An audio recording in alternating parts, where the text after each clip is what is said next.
St. Jerome by Father Largent. Chapter 1. Youth.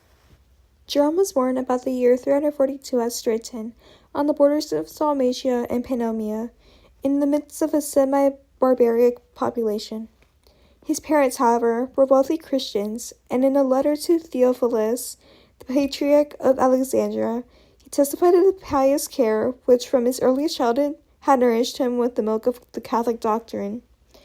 He was called Eusebius after his father, for Hieronymus or Jerome was merely a surname, or which in Latin is termed cognomen.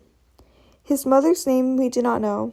Besides an aunt, Castorina, who seems to have shown him small affection, Jerome had a sister, the cause of many anxieties, and one brother, Paulinian, whom he later took with him to Palestine from Rome. The young Dalmatian began his studies at Straton, and at the age of 18, he went with Bosonius, a friend of his childhood, to continue with them at Rome, where he attended the lessons of Donatius, the grammarian, and possibly those of Victorinius, whose humble and courageous conversion have been immortalized in the Confessions of St. Augustine. Reading in which his eager soul formed its outlet, he tells us himself that he studied Porphyrius' Introduction, Alexander of Aphrodisias' commentaries upon Aristotle, and Plato's dialogues, completed his master's teaching, and his passion for books, which he confesses were indispensable to him, enabled him to acquire at the cost of the most arduous labor, that is, by copying them with his own hand, an extensive library. Thus was Jerome unconsciously preparing himself for the great works which were to fill his life. He was as yet only a catechumen, for in those early centuries they frequently waited until the perilous ways of youth had been safely traversed before conferring baptism, and the Christian initiation was sometimes deferred from reasons of prudence. To know, however, that this prudence was liable to terrible mistakes, one has only to recall the anguish of Gregory Nazianzen and of Satyrus, St. Ambrose's brother, who both, when overtaken by a tempest at sea, were terrified by the thought of dying unbaptized. It was especially the fear of the restraints imposed by the Christian life which deferred for years the baptism of many, and we are told by St. Augustine that the deviations of the unbaptized were freely excused by a spirit of general tolerance. More fortunate in this respect than the son of Monica, Jerome, as he wrote to Theophilus of Alexandria, never fell into error. He used often to interrupt his studies in order to visit the basilicas of the saints or to descend into the catacombs, and when an old man he thus described these pilgrimages in his Commentaries upon Ezekiel. In my youth, when I was studying literature in Rome, it was my custom to visit on Sundays with some companions of my own age and taste the tombs of the martyrs and apostles.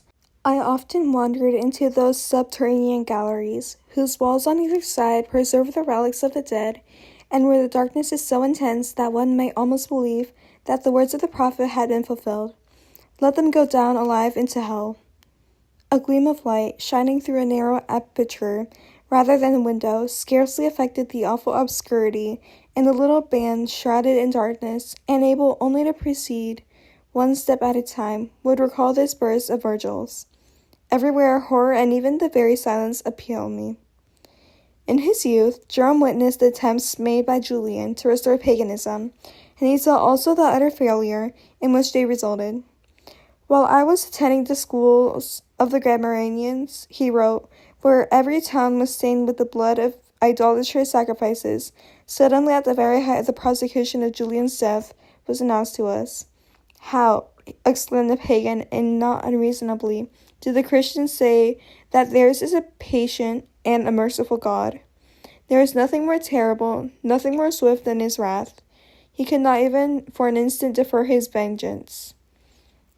The faith, which had so early been instilled into Jerome, and which was so precious to him, did not, however, shield him from the seductions of Rome, but unlike Augustine, who wrote the humble confession of his procreated sins, he only alludes to his in passing. You know, he wrote Chromatius, how slippery are those pathways of youth where I succumbed. In a letter to Helodorus, whom he wished to take with him into the desert, and whom he rebuked for his delay, he was more explicit. Why linger in the world, thou who hast already chosen solitude? If I give thee this advice, it is not as if my ship and my cargo were undamaged, not as if I were ignorant of the deep, but rather as one shipwrecked and just cast up upon the shore. In feeble tones I warn the navigators of this peril. There is another difference between Augustine and Jerome worthy of notice. It is evident that after the supreme struggles of which Augustine has given us a dramatic account, he experienced no further aggression of the vanquished foe. The alluring voices which made one final effort to woo him to excess were silenced, and no doubt remained so forever, for after his conversion, Augustine seemed to have inhabited serene heights inaccessible to any disturbing memories of the past. But Jerome, who was by nature more ardent and perhaps less gentle than the son of Monica, could not forget so quickly. Beguiling visions followed him to the desert of Chalcis, and he succeeded in exorcising them only through ceaseless work and penances. From Rome, the young Dalmatian with Bonosus passed into Gaul and repaired to Treves, where Valentinian I then resided, and it was in Gaul that Jerome determined to renounce the world which had so wounded him, and devote himself to the service of Jesus Christ. He accordingly returned to Rome and was baptized there by Liberus. This pope having died on the 24th of September, 366, Jerome's baptism could not have taken place at a later date. Leaving Rome, he started for Aquileia, where religious studies and monastic discipline flourished, and which was at the time an important town and the capital of his native province. Here he met many friends. These friends monopolized a great part of Jerome's correspondence, but the place they held in his affections they did not all, alas, retain until the end. We will mention a few among them: Valerian, Bishop of Aquileia, Chronomius, Nicias, Jovanius, who also became bishops, Chrysostom and Innocentius, called by Jerome the half of his soul, and Hylas, who from being a freedman of a noble widow, Melania, rose through the fellowship of a common vocation to the intimacy of men whose birth, learning, or fortune had placed so far above him. Besides Bonosus, of whom we have already heard, there were two men at that time especially dear to Jerome, Heliodorus and Rufinus, the former famous, though the earnest letter which Jerome wrote him trying to entice him into the desert, and because of the episcopal virtues which he displayed, and the latter, like Jerome himself, in turn, devoted friend and a bitter enemy, though quarrels of which an account will be given. Near Aquileia and Concordia, a town now in ruins, the future translator and chronicler of Eusebius of Caesarea met an aged man named Paul, who in his youth had known the secretary of St. Cyprianus at Rome. We quote here the charming letter in which Jerome, when sending one of his workers upon the holy writers, seems to have delighted in describing and praising the robust old age of this dweller in the remote past. Behold, your 100th year is passing, and ever faithful to the Saviour's precepts, you find in present blessings a foretaste of the bliss to come. Your sight is clear, your steps firm, your hearing quick, your voice sonorous, and your body full of sap.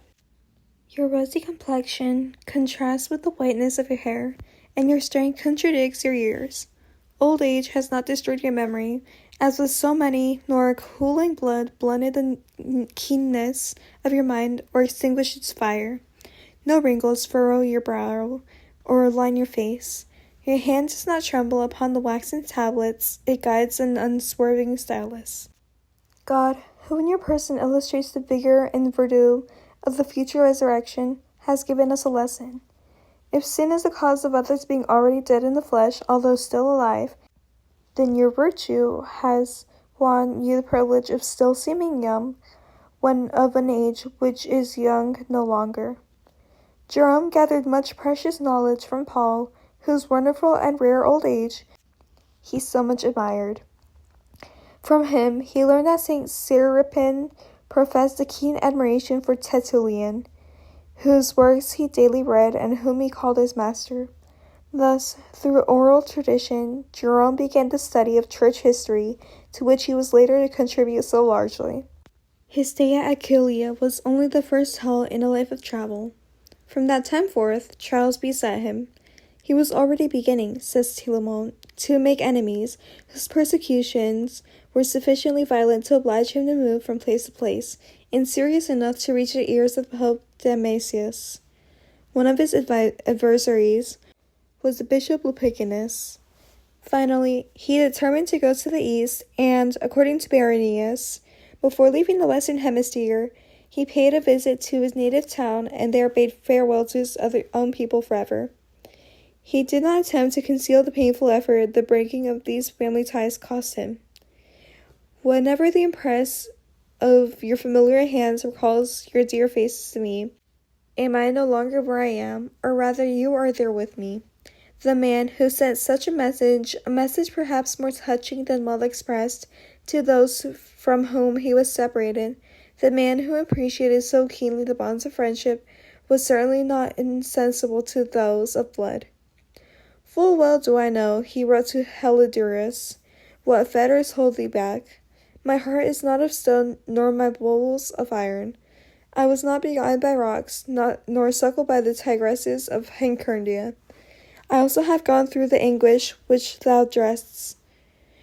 Jerome probably had as traveling companions this same Heliodorus, and also Innocentius and Hylas, whom we again meet at this side in the Eastern, when, as Philemon, who translated the works of the saints, tells us, he set out, carrying with him the library he had collected in Rome, traveled over many provinces, passed through Thrace, Pontus, and Bithynia, crossed the whole of Galatia and Cappadocia, and suffered the intolerable heat of Cilicia, and finally in Syria found the peace which he saw as a safe harbor after shipwreck. Before retiring to the desert, however, he spent a few days at Antioch with Evagrius, a priest of that city, whom Jerome had known in Italy, whither he had gone to lay the discords in his church before the Western bishops, and who on his return became the guide and sponsor of Jerome and his companions in Antioch. Jerome, inflamed with an ardor for study, which never cooled, wished to hear the men most learned in the Scriptures, and especially Apollinarius, Bishop of Laodicea, who at that period had not yet fallen into his later notorious heresy. It was probably about this time that Jerome knew that hermit Malchius, but it was not until long after that he related his wonderful story, which La Fontaine has translated into graceful verse. Thank you for joining me again on this second chapter of St. Jerome's life. I hope you guys had a great time listening to this audiobook, and may God bless you all.